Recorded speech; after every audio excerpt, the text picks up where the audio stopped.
Assalamualaikum warahmatullahi wabarakatuh.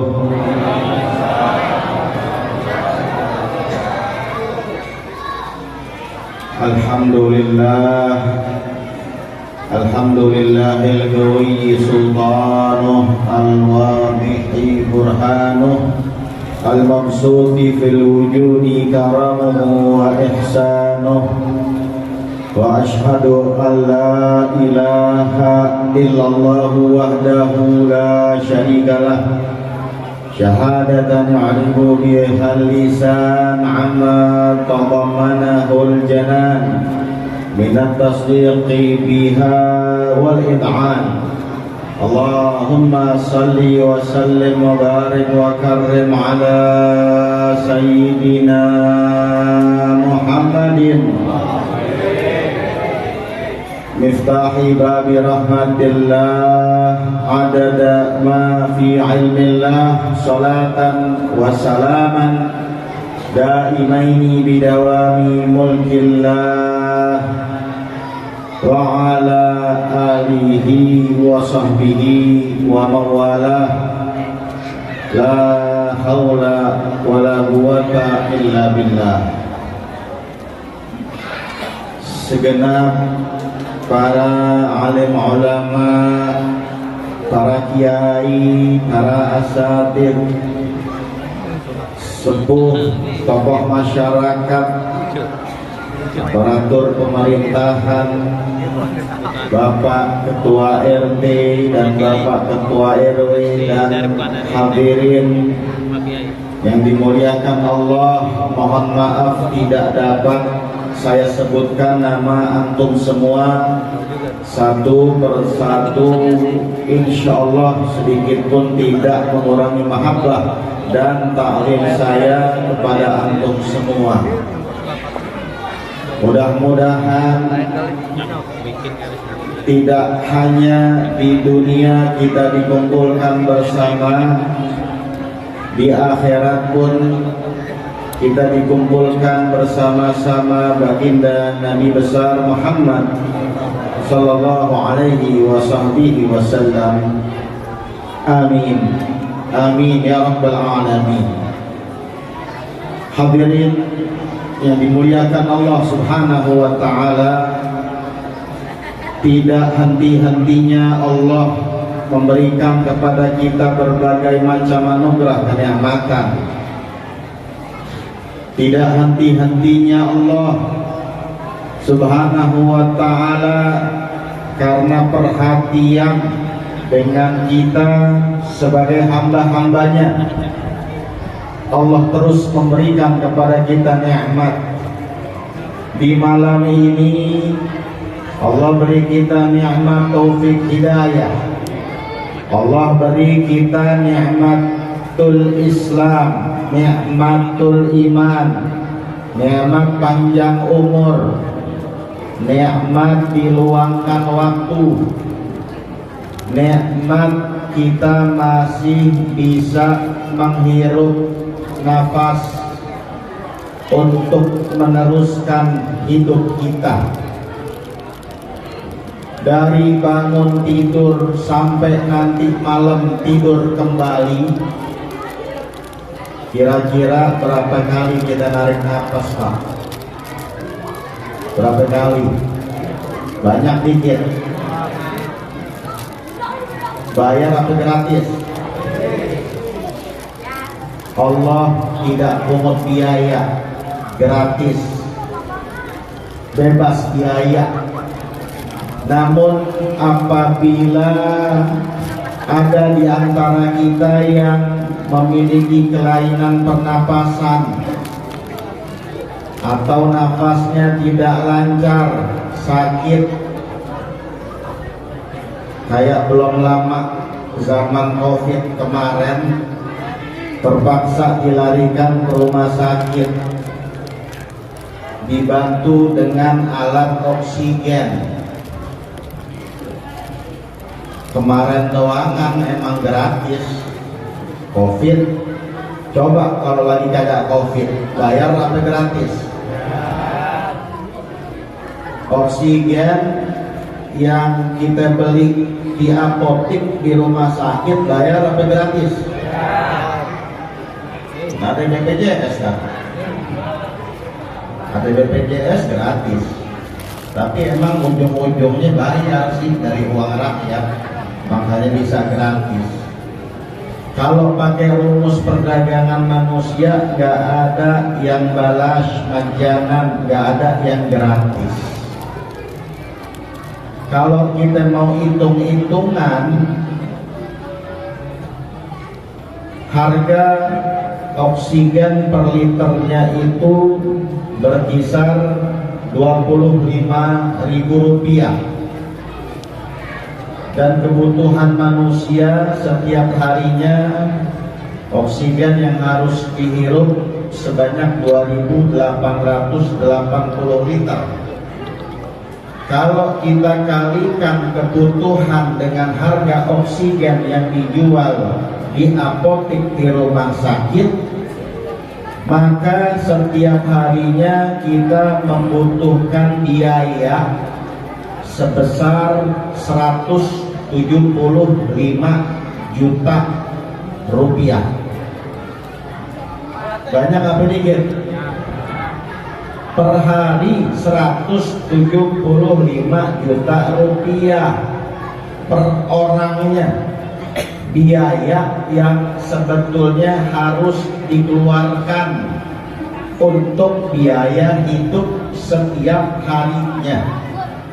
Namun Allah tidak sekalipun memerintahkan para malaikatnya untuk mendatangi rumah-rumah kita menagih biaya hidup.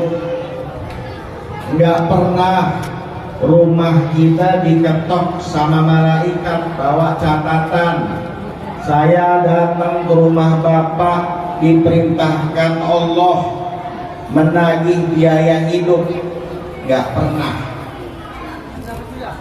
didatengin sama yang punya kontrakan masering untuk ditagih biaya sewa rumah. Malaikat datengin rumah kita, Allah suruh nagih biaya hidup, nggak pernah. Ini baru satu nikmat yang kita nggak mampu membayarnya. Satu nikmat dari Allah kita nggak mampu membayar. Masih banyak nikmat-nikmat lainnya, tidak ada satupun di antara kita yang mampu menghitungnya. Wa in ta'uddu ni'matallahi la tuhsuha. Hadirin yang dirahmati Allah, makanya Allah menegur kita untuk kita senantiasa mensyukuri nikmat, untuk kita senantiasa jangan mendustakan nikmat. Diingetin terus sama Allah dalam satu surat Ar-Rahman, tidak begitu panjang ayatnya, kurang lebih 1 lembar setengah, tetapi sebanyak 31 kali oleh Allah diulang-ulang ayat yang sama, jumlah hurufnya sama, ayat yang sering kita dengar, bahkan dari kecil kita udah tahu arti dari ayat tersebut. Fabi ayyi ala'i rabbikuma tukadziban. Artinya apa? Lalu nikmat dari Tuhanmu yang mana lagi yang kamu dustakan. Diulang-ulang sama Allah sebanyak 31 kali sebagai teguran untuk kita, hei hamba-hambaku, jangan sampai kalian mendustakan nikmat. Yang menarik di sini Allah menggunakan kata dusta, tidak Allah menggunakan dengan kata ingkar. Sebab kita sepakat semua, tidak ada yang mengingkari nikmat. Sepakat Nikmat itu datangnya dari Allah, tidak ada yang mengingkarinya. Yang ada ialah kita seringkali mendustakannya. Apa sih contoh mendustakan nikmat? Alhamdulillah kita memiliki kedua mata sehat afiat, bisa melihat. Namun apabila kita gunakan melihat hal-hal yang dilarang oleh Allah, maka ini yang disebut mendustakan nikmat. Kita memiliki bibir lisan yang bisa bergerak, namun apabila kita gunakan untuk mengatakan, mengucapkan kata-kata yang menyinggung perasaan orang, hinaan, cacian, laknat, ribah, namimah, maka inilah yang disebut mendustakan nikmat. Kita memiliki kedua kaki yang bisa bergerak, namun sayang kita gunakan kedua kaki kita mendatangi tempat-tempat maksiat, maka inilah yang disebut mendustakan nikmat. Mudah-mudahan kita dijadikan daripada orang-orang yang tidak pernah mendustakan nikmat. Orang yang bersyukur atas nikmat Allah dengan orang yang kufur nikmat lebih banyak mana? Banyakan yang bersyukur apa banyakan yang kufur? Banyakan yang kufur nikmat. Yang bersyukur nikmat jumlahnya sedikit. Kata siapa? Ada firman Allah Subhanahu wa ta'ala yang berbunyi wa qalilun min ibadiyasy syakur, dan sedikit dari hamba-hambaku yang bersyukur, memiliki sifat syukur, kata Allah Subhanahu wa ta'ala. Ketika Sayyidina Umar bin Khattab menjabat sebagai khalifah kedua, ada orang yang lewat di depan beliau. Ini orang berdoa, doa yang membuat Sayyidina Umar heran, bingung. Apa isi doanya? Itu orang berdoa, isi doanya Allahumma ja'alni minal ghalil, Allahumma ja'alni minal ghalil. Ya Allah, jadikanlah aku dari yang sedikit. Ya Allah, jadikanlah aku dari yang sedikit. Sayyidina Umar bin Khattab bingung, heran, kok doanya begini amat nih orang. Dipanggil, hai fulan, apa maksud dengan doamu itu? Nabi kan ngajarin kita doa yang bagus-bagus. Ada Rabbana atina fid dunya hasanah, ada Rabbana hablana min azwajina wa dzurriyyatina, dan masih banyak lagi. Nabi ngajarin kita doa yang isinya baik, isinya indah. Kenapa kok kamu doanya begini? Apa alasannya? Maka orang ini menjawab, alasan aku berdoa seperti ini wahai Amirul Mukminin, karena aku mendengar firman Allah yang berbunyi wa qalilun min ibadiyasy syakur, sedikit hamba-hambaku yang bersyukur.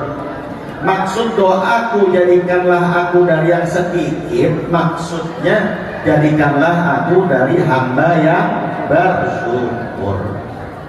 Nah kita nih alhamdulillah, kita kumpul di masjid ini untuk sama-sama kita merayakan, memperingati hari kelahiran Nabi besar Muhammad sallallahu alaihi wasallam. Salah satu tujuannya ialah ungkapan rasa syukur kita kepada Allah Subhanahu wa ta'ala. Sebab apa?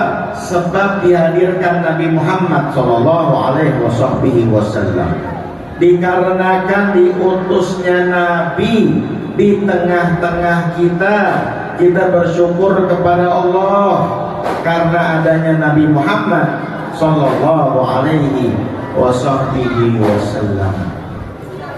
Dan Allah Ta'ala memang menyuruh kita agar bergembira, qul bi fadlillahi wa bi rahmatihi fabidzalika falyafrahu. Kita disuruh gembira atas karunia, atas rahmat dari Allah Subhanahu wa Ta'ala, rahmat yang paling besar, rahmatan lil alamin, ialah baginda Nabi besar Muhammad sallallahu alaihi wasallam. Kita hadir maulid karena kita girang adanya Rasulullah sallallahu alaihi wasallam. Tujuan kita ada maulid karena gembira. Makanya kalau ada orang-orang di luar sana yang kadang iseng, kagak demen maulid, dia nanya-nanya, emang kenapa sih ente orang bikin maulid? Emang kenapa sih ente orang ngerayain memperingati maulid? Seakan-akan mereka nanya, kenapa sih ente orang kok seneng banget dengan Nabi Muhammad sallallahu alaihi wasallam? Kira-kira kalau ada orang muslim nanya, ente kenapa senang kepada Nabi Muhammad, pantas gak pertanyaan seperti itu? Gak pantas, gak perlu ditanya, harus wajib kita senang gembira dengan adanya Nabi Muhammad sallallahu alaihi wasallam. Jadi kalau yang nanya kenapa ente ngadain maulid, seakan-akan mereka nanya, kenapa ente senang gembira dengan Nabi Muhammad sallallahu alaihi wasallam. Mereka memiliki alasan satu dalil, maulid itu tidak ada di zaman Nabi, sesuatu yang baru yang Nabi Muhammad tidak pernah melakukannya, dan ini merupakan sesuatu yang bid'ah. Bid'ah itu sesat, kalau sesat masuk api neraka. Zaman Nabi katanya kagak ada maulid, padahal orang yang pertama kali mengadakan maulid Nabi Muhammad sallallahu alaihi wasallam ialah beliau sendiri. Ahlan wa sahlan. Kita ucapkan selamat datang kepada Kiai Sudarman, dan mudah-mudahan Allah panjangkan usia beliau, beri kekuatan istiqomah oleh Allah Subhanahu wa Ta'ala.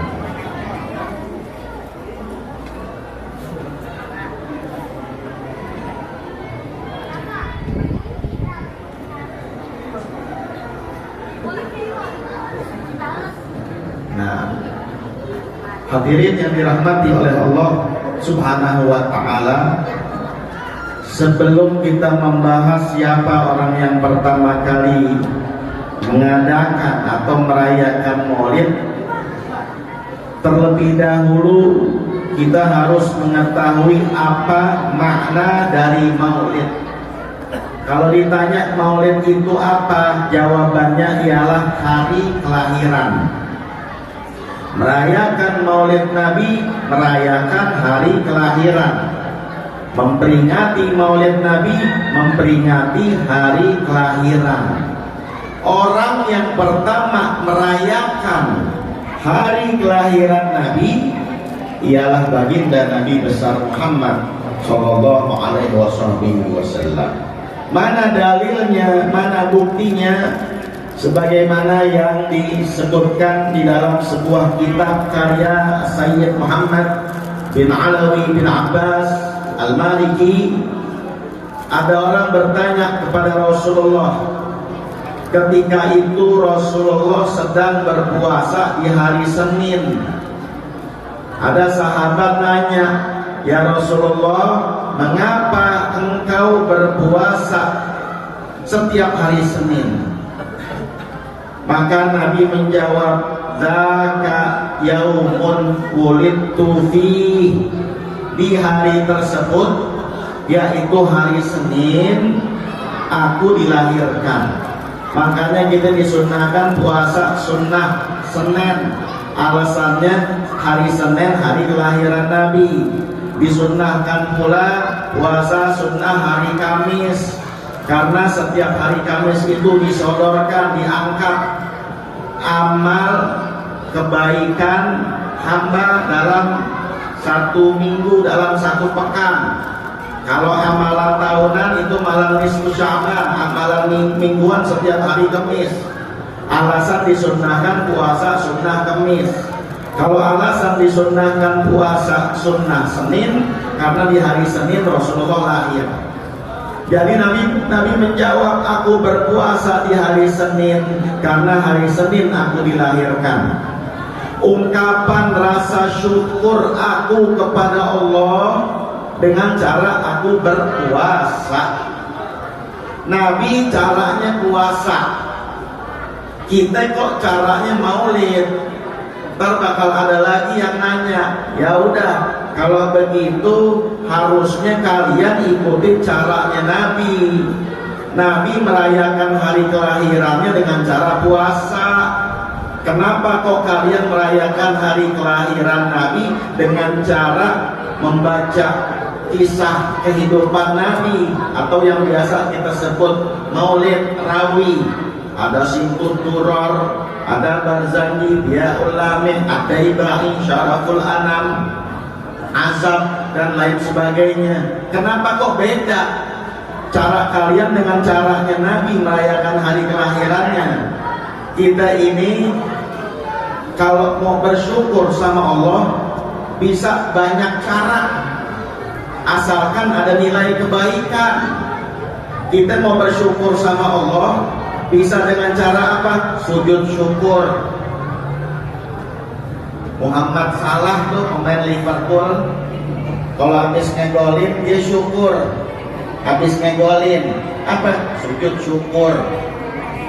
Ada lagi yang mengungkapkan rasa syukurnya dengan cara membaca Al-Quran.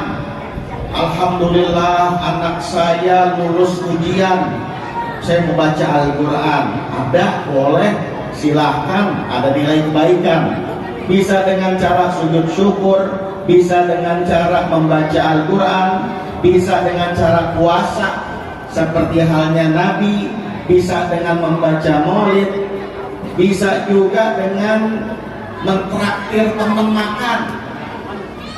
Yuk kita makan yuk, ajak teman-teman dekatnya 5 orang, 10 orang, Anda dapat rezeki kaget nih, Anda mau ngajak ente orang makan. Sebab apa? Rasa syukur pada Allah. Kita sebagai kepala rumah tangga, sebagai seorang bapak, dapat bonus dari atasan, dapat THR dari atasan. Rasa syukurnya dengan cara apa? Ngajak anak bini makan di luar, jalan-jalan, tuh rasa syukurnya begitu. Jadi rasa syukur itu silahkan bisa dengan banyak cara.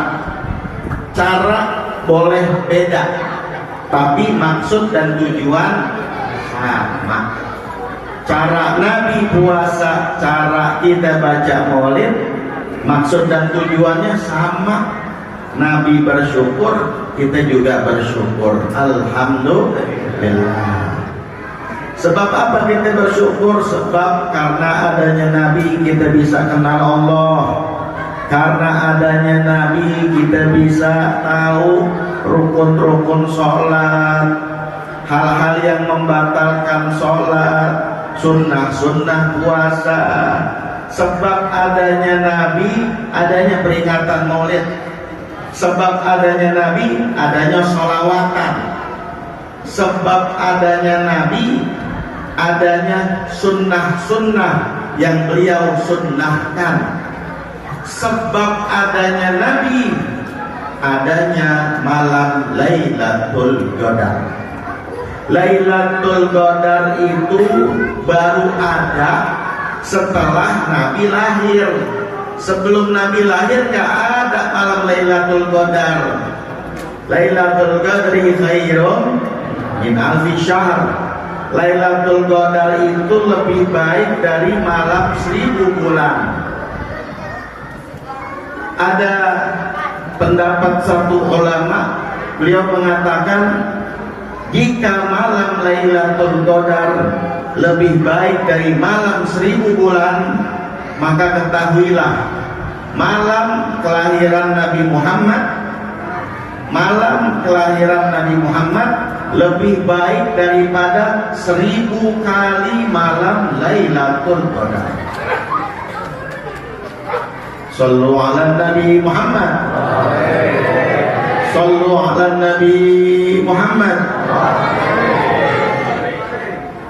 Maka dari itu kita yang ngaku cinta sama Nabi, sayang sama Nabi, yuk kesempatan di peringatan demi peringatan Maulid nih. Kita nggak pertama kali nih datang Maulid, dari kemarinan kita udah keliling ke sana kemari, Jakarta Barat, Kebon Jeruk dan sekitarnya, bahkan ada yang sampai keluar Jakarta. Mungkin ntar tanggal 3, 4, 5 pada berangkat Maulid haul di Solo. Bakalan terus ada nih Maulid, bakalan terus ada sampai mungkin nanti bulan Rajab, bulan Syaban, bakalan terus ada. Nah, yang kita tanyakan diri kita masing-masing, dari sekian banyak kita menghadiri peringatan Maulid, dari seringnya kita menghadiri acara Maulid, kira-kira bertambah apa enggak pengetahuan kita kepada Nabi Muhammad SAW? Kira-kira bertambah apa enggak sunnah-sunnah Nabi yang kita kerjain? Kira-kira ada enggak amalan sholawat yang kita tambah, yang lebih baik, lebih bagus, lebih sering, lebih istiqomah? Nah, yang kita inginkan begitu, ada akar, ada bekas. Kita ingin kelar Maulid ada bekas. Dari sini kita bisa bawa Nabi Muhammad ke dalam rumah kita. Jangan sebelum sesudah acara Maulid sama aja, gitu-gitu aja. Ibadah kagak bertambah, malahan berkurang.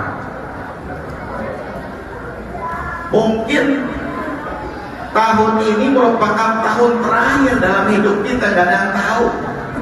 Mungkin tahun ini tahun terakhir Maulid yang kita hadiri, kita gak tahu. Maka dari itu kita ini setidaknya ada usaha untuk membalas jasa-jasa Rasulullah SAW kepada kita. Walaupun pada hakikatnya kagak bakalan terbalas jasa-jasa Nabi ke kita.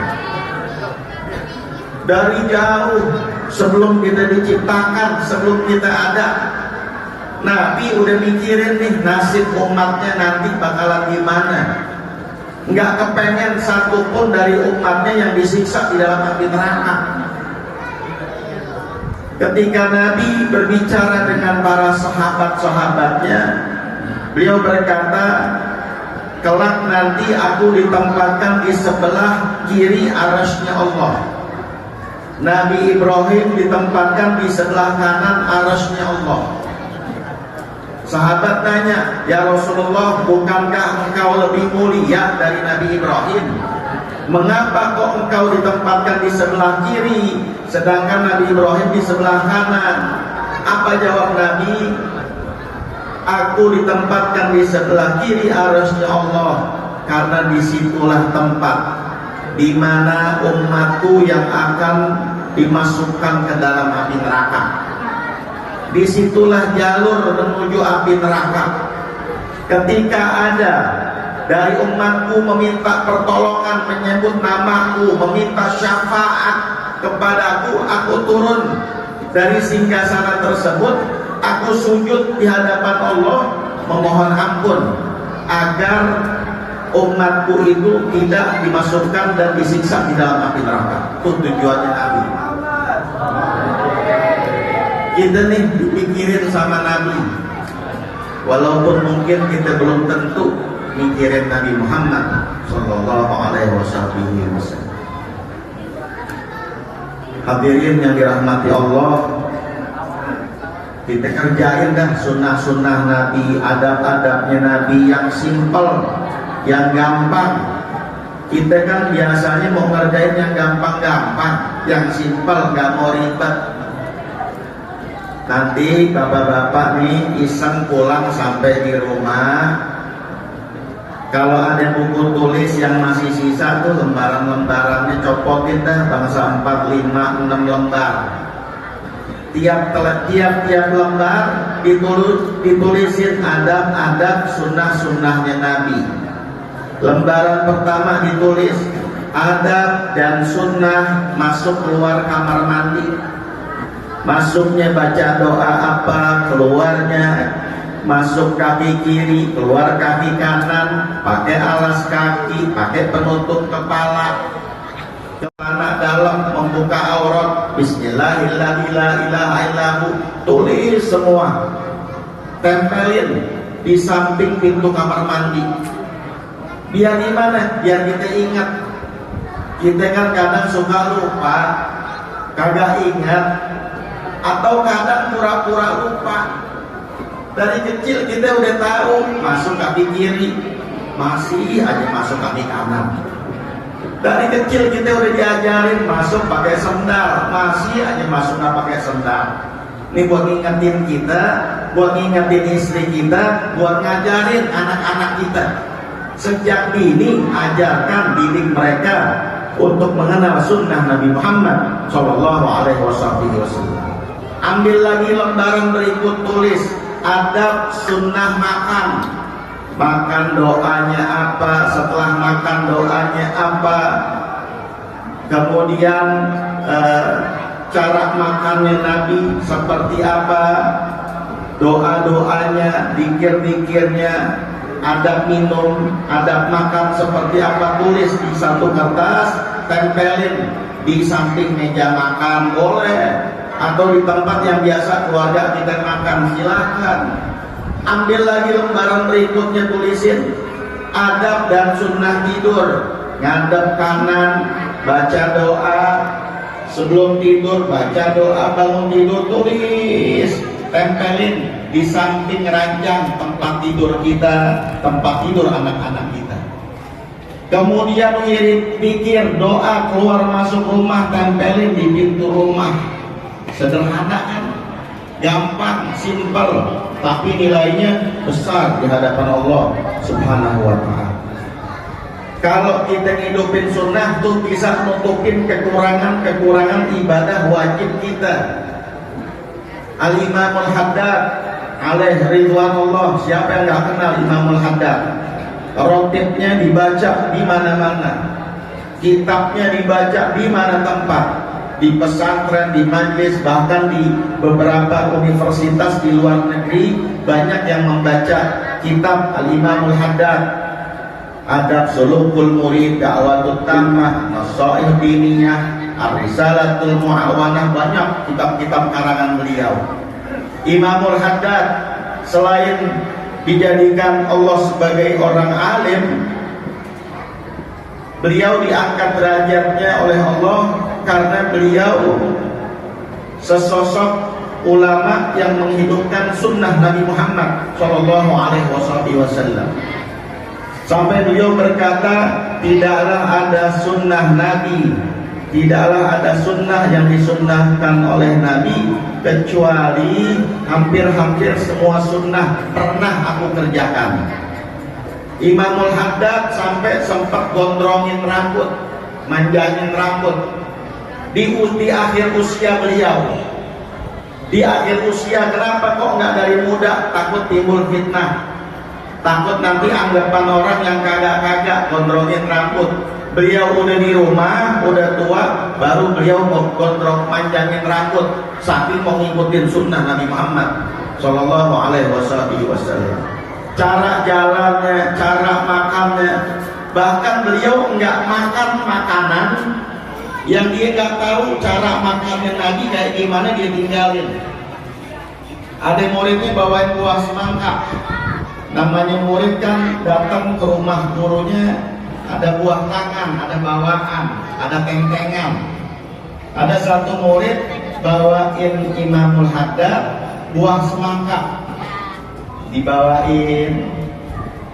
Nah sama nih murid ditungguin, kok nih buah semangka nggak dimakan-makan, jangan nggak dimakan, dipegang aja enggak. Penasaran, kata nih murid, guru antum nggak suka ya sama buah semangka. Kalau antum nggak suka makan buah semangka, apa yang antum suka? Apel, jeruk, anggur, besok saya bawain. Apa jawab Imam Al-Haddad? Oh enggak, bukan begitu. Alasan saya nggak makan buah semangka bukan kagak doyan, bukan. Terus apa sebabnya guru?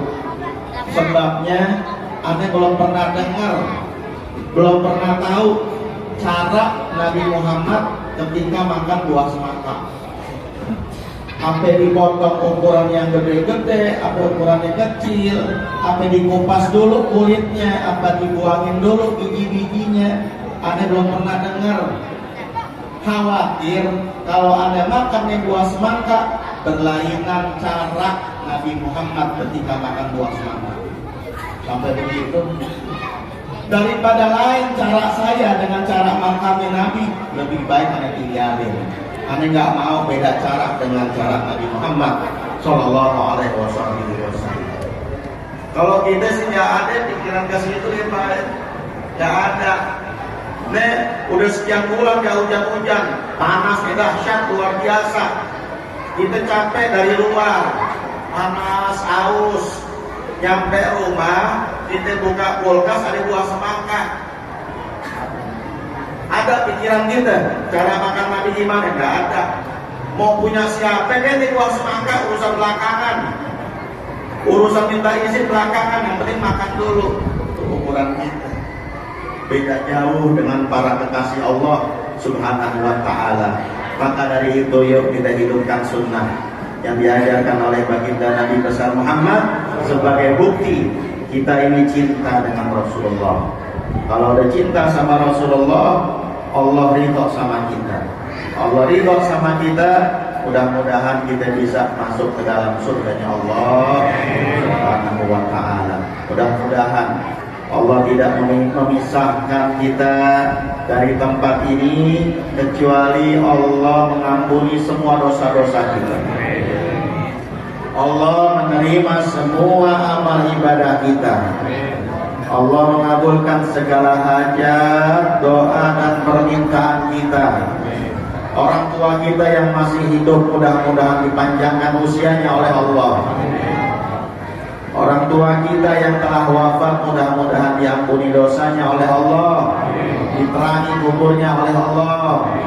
Guru-guru kita mudah-mudahan dipanjangkan usianya oleh Allah, diberi kesehatan zahir dan batin.